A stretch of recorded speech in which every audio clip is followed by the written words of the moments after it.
Men are no longer trying to approach women. I feel like I look quite nice, and clearly I haven't pulled because I'm by myself, and I'm happily single. I will probably delete this in the morning, but like, if anybody wants to take me on a date or marry me, that would be great. Personally, I don't have a type. If you look at my past exes, you will see that really there's nothing, anything really. As long as you're funny, you're clean, you brush your teeth twice a day and you floss, I think go on to something cool. Anyway, okay, bye. Okay, so I took everyone on TikTok's advice and I stopped initiating conversation, I stopped triple texting, and guess what? Nobody talks to me anymore. Nobody talks to me anymore. Okay, cool. Nobody talks to you. More like Chads don't talk to you anymore. Because I'm definitely sure you also have guys that triple text you, but you never give them the light of day. You leave them on read, you ghost them, and these same men that you tell to bite the dust treat you better than the Chads you want. These Chads don't even want you because you're way past your prime. So what are you going to do about it? Give the good guys a chance, or keep being a clown in Chad's inbox. The choice is yours. Okay, so I need somebody to please enlighten me about why some guys do this super annoying thing where they'll act like they want to genuinely meet up with you, then they'll organise a day or time you're going to meet. Then all of a sudden the day will come and they just either won't talk or they'll bail out at the last minute. They'll just be like, oh sorry, I got busy. Like they'll just make up excuses, or it just literally becoming so annoying. Like, my expectations about whether a guy is actually going to show up to the date are becoming so thin. It's so frustrating because, like, I will have booked time out of my busy schedule because I genuinely believed I was going to meet up with them, and then they'll just get busy. It's almost like the date just meant nothing to them. And, like, obviously it meant something to me because, you know, I specifically wouldn't have organised to do stuff with my friends. Like, oh, it's just so frustrating. Like, I've literally got zero expectations now about whether a guy is going to show up or not. Like, the last one I was supposed to meet up with, he just said, oh, sorry, I got busy because I was putting up the Christmas decorations and I got stuck up the ladder. Like, he got stuck up the ladder. I've heard it all, for real. Like, he needs to do some ladder training before he tries to meet up with me then. It's just so annoying. Like, I can't even anymore. It has happened to you like how many times now? At a certain point, you should ask yourself, what the heck is wrong with me? What red flag do I have that is making men bail on dates they initiated themselves? Guys, you see, women never think like this. No, they don't. They always believe men are the problem. I put it to you that if this happened to a man, he wouldn't say, fuck women. He would say, what the heck is wrong with me? This lack of accountability is why women never blame themselves when the relationship goes bad or after a breakup. It is always the man's fault. Own your shit. Take accountability, and then maybe guys will stop bailing on you. Also, guys, don't set up dates and ghost. It's basic manners. Look, this is a public service announcement. Just because I sleep around and just because I present myself a certain way online does not mean that I don't deserve respect. Women will push you like, go queen, go do that, but at the end of the day, you are losing more respect for yourself by listening to a woman telling you to go out and do that thing that they wouldn't even do themselves. You're a feminist doing a dance that's empowering, yet you're relying on creepy, disgusting men who think you are disgusting and trash to ironically pay your bills, which is probably the most degrading thing in the entire world. Whereas actually, if you were in an office, it would be a lot less degrading. You could actually have respect in an office. The main reason why the patriarchy is so hard to eradicate is that its power is decentralized. They are ridding the patriarchy of its most effective tool. And that renders the patriarchy powerless in its ability to control women. It's giving Bella Thorne releasing her own nudes. I feel like both, like a man and a woman, but I also feel like neither and genderless. I have a lot of single girlfriends, okay? And holy hell, like, they are so amazing, and like, they're these empowered, beautiful women that are just like, they have so much to offer. Like, independent, badass woman, like, why aren't you wifing them up? I'm so f***ing tired of being disappointed by men. I'm so f***ing tired of getting hurt. Women complain about the hookup culture, yet they go ahead and do these.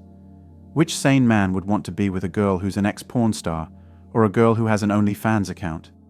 I can't bring myself to wife a woman, knowing fully well that her naked body is all up on Pornhub, sucking on another man's thing. I don't see myself doing that.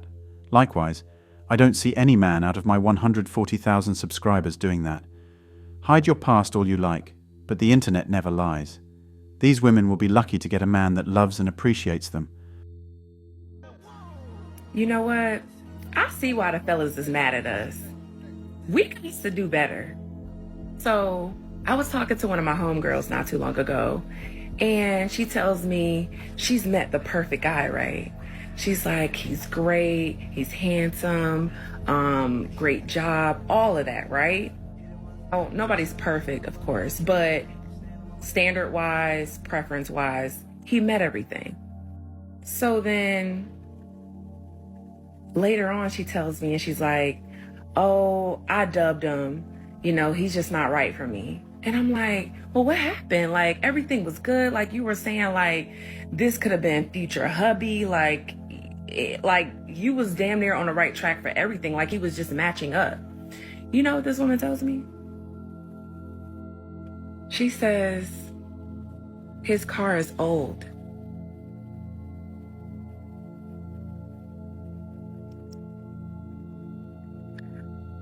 And I say,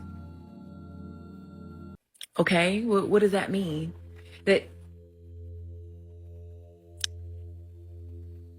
What does that mean? She's like, well, he's been in his career for 10 plus years.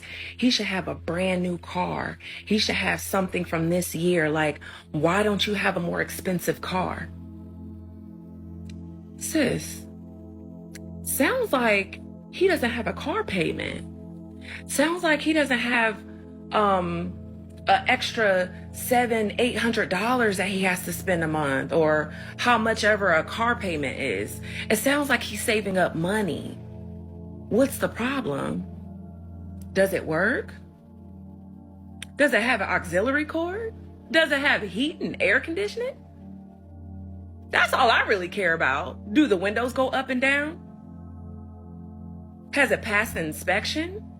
That's really all that counts. But you're worried about it being an old car?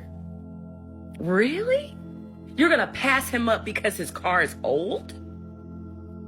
Just little shit like that explains why these men are sick of us. Because you could have a perfectly good guy with a good career. He takes care of himself. Old car, what a joke. Buy your own car and buy him one too. Men should always have a trash car just for dating. Stupid. The displayed lack of sophistication disappears after a few weeks. Happiness is the subjectively felt relationship between expectations and reality. This is how to get a guy to approach you at a bar. This idea came to me because I realized that staring at a guy or making eye contact wasn't enough to make him approach. So me and my friends, shout out to Kayla and Kwanj, we came up with the Great Gatsby method.